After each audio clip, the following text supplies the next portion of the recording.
Good morning, everyone. Are you a new graduate nursing student working in critical area? If the answer is yes, here this presentation will give you some idea about solving the problem in critical area. My name is Chen Tian, one of the 30-year nursing students in UTS. Today, I would like to talking about whether giving resuscitation or not in critical units. Before we start, I would like to remind you, you can view this presentation for multiple times for learning purpose.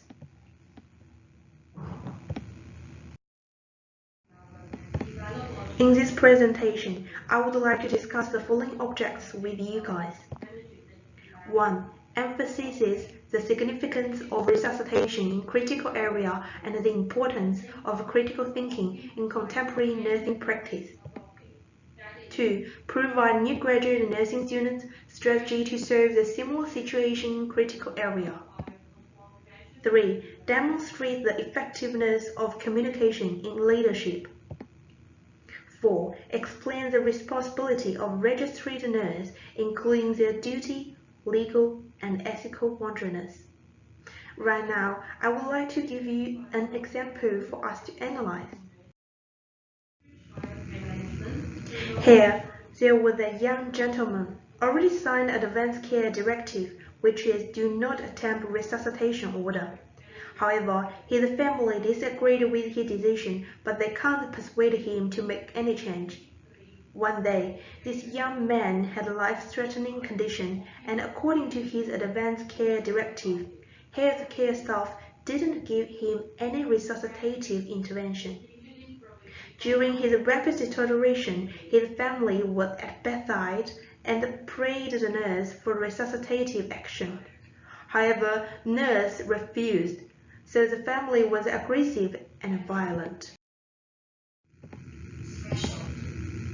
Whether giving resuscitation or not in critical unit is a critical problem, since it's relevant to many areas, including nursing care concepts, which are patient safety and a healthy workplace, nursing duty, law, and ethical principles. There are two main important nursing concepts for me to choose this case. One is patient safety problem. Patient safety is an essential element in nursing care. The aim of it is preventing avoidable errors and patient harm. In this case, the controversial point is obviously consequence of the do not attempt resuscitation agreement, which may cause adverse events, even the death. In nursing concepts, protecting our patient from errors, injuries, or any accidents is our top priority. Another reason for me to choose this case is the risk of unhealthy workplace.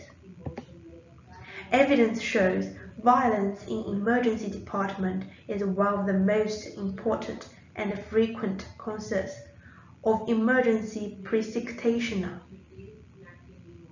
In this case, consideration nursing an uncaring and a misconception regarding the staff behavior result patient family aggressive and violent. By the way, healthcare professions are experiencing high-level stress, and accumulated stress can have negative health consequences. These contribute to the workplace unsafe and unsecure for clinical workers and other patients. There are few studies focused on the solution of violence in ED. The money demonstrates there is a stronger relationship between reasonable ED physical environment and the staff performance.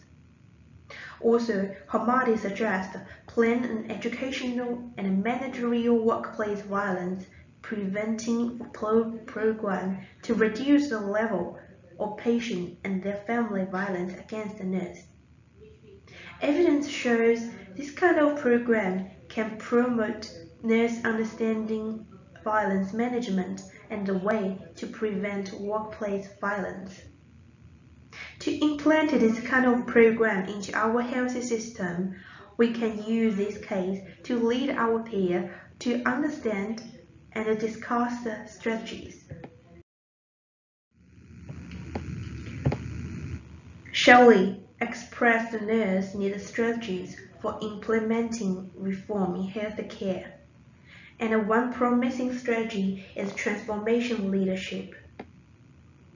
Transformational leadership encourages us to achieve unexpected results by developing multiple skills, such as effectiveness communication. In this kind of leadership, communications style includes 3 items, which are speak up, secure additional resources, support others. In this case, as a nursing leader, I will stand up and explain the condition with family and the secure additional resources to prove our professional ability. Finally, I will support my peer, such as giving suggestions and emphasizing the policies or procedures while they meet with this kind of situation.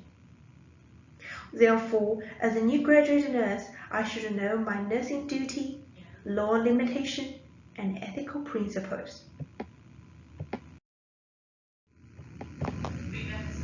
The 2 registered nurse standards are related to this case.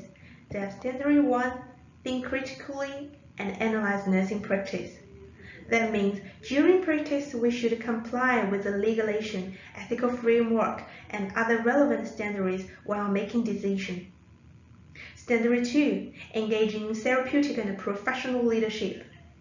This standard emphasizes respecting patients' autonomy and legal capacity as a manner of establishing therapeutic and professional relationship between us, patient, and their families.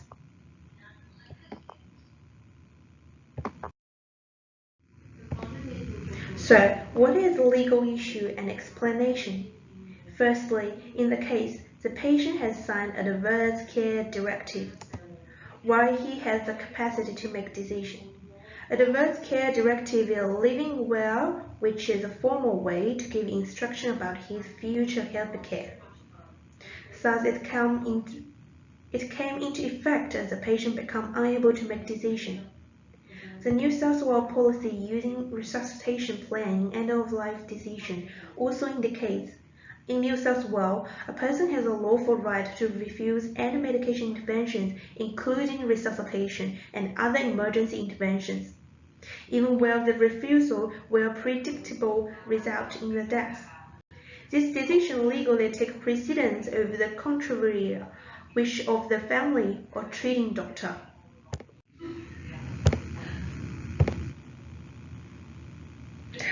Ethical principles. Also, as a new graduate nurse, our professional value forms the basics for the principles that are included in the Code of Ethics. The Code of Ethics as benefits is do good. Non-malfeasance means do not harm. Autonomy means control by individuals, and justice means fairness. In this case, we can do good, which is giving resuscitation, maybe can save his life. But the patient also has right to control his life. That means refusing the intervention. In conclusion, accordance with policy and ethical framework, we should put patient interest as a priority and do not give resuscitation. After that, we should explain this to your family. Finally, I hope this simple and clear online presentation can save you time, give you some idea about how to solve the problem as a registered nurse in critical area. At the end, do you have any questions? If you have any ideas, please feel free to contact me and we can work together to achieve a better nursing future. Thank you. Here's my reference. Thank you for listening.